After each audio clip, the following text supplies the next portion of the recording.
Welcome to episode 11 of History and Shakers with B. Ovilabawaye. Don't forget to like, subscribe, and turn on your notifications. Senator Natasha Akpoti Uduaghan, Nigeria's Benazir Bhutto. They say power has a sound. Sometimes it roars, sometimes it whispers, and sometimes it walks into the room wearing a veil. That veil, poised, intentional, unapologetic, it instantly recalls the memory of another woman who refused to bow to fear. Benazir Bhutto. And in Nigeria today, one name echoes that same defiant grace. Senator Natasha Akpoti Uduaghan. Born on December 9, 1979 in Ilorin, Kwara State, Natasha's story begins at the crossroads of cultures and convictions. Her father, Dr. Jimoh Abdul Akpoti, a medical doctor from Obeiba Ihima in Kogi State. Her mother, Ludmila Kravchenko, a Ukrainian. From the very start, her life was shaped by discipline, sacrifice, and service. Educated at Christ the King Nursery and Primary School in Okene, Government Girls Unity School, Oboroke, and later Federal Government College, Idoani, Natasha was already standing out. Quiet, focused, relentlessly excellent. She wasn't just a student, she was a leader. By her final year in secondary school, she had become Head Girl, a title that foreshadowed everything that was to come. At just 19 years old, she married and embraced motherhood while pursuing a law degree at the University of Abuja. It was not an easy road, books in one hand, a baby in the other.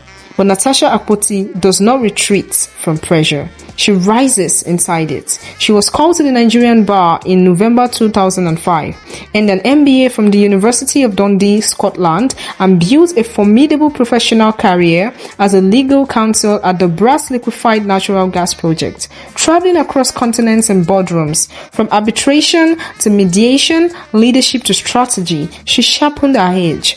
Yet, beneath the steel was a softness inherited from her father, a man known for treating patients freely without counting profits. Service was in her blood. Then came love again.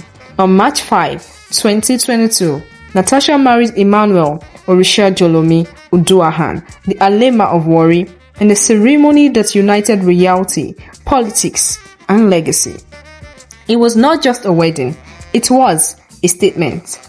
But politics would be a battlefield. She entered public life through the APC, daring to seek the Kogi governorship ticket ahead of the 2019 elections. The door was slammed shut. She refused to disappear. She moved to the Social Democratic Party, shaking the ground beneath entrenched interests. Then resolute and strategic, she found her way to the People's Democratic Party. And she went to the people. Adavi, Ajaokuta, Okeyi, Okene, Ogori Mangogo, village by village, street by street. She carried a promise of impact, and that promise terrified power. On the eve of the 2023 elections, desperation set in. Roads leading to her home were dug up. Entire communities were nearly cut off. The aim was simple: silence the support base. Yet, the people spoke anyway. Even when INEC initially declared her opponent winner by a narrow margin, Natasha Akpoti Uduaghan did not protest in chaos. She chose the courtroom. Justice, not violence. And justice answered. On September 6, 2023, the tribunal declared her the rightful winner. The Court of Appeal affirmed it. And on November 2, 2023, under the gavel of history, she was sworn in. The first female senator from Kogi State. History made. Barriers shattered. But the storm was only beginning. Inside the Senate, power tested her again. A disputed seating arrangement, a confrontation, then a bombshell allegation of sexual harassment against the Senate president himself. Her petition was dismissed on technical grounds. Soon after, she was suspended for 6 months, office locked, salary withheld, voice muted, or so they thought.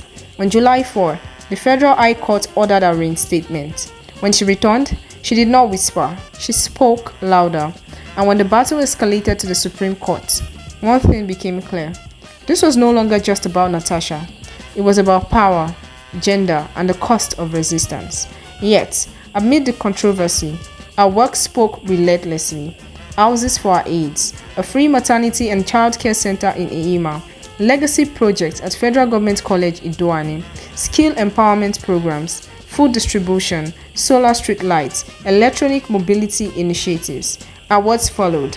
This day's Senator of the Year, African Women Leadership Award, and beyond titles, she became something deeper, a symbol.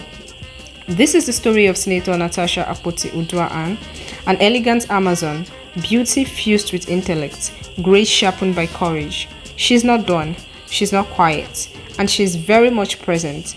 History is not watching her, history is writing with her.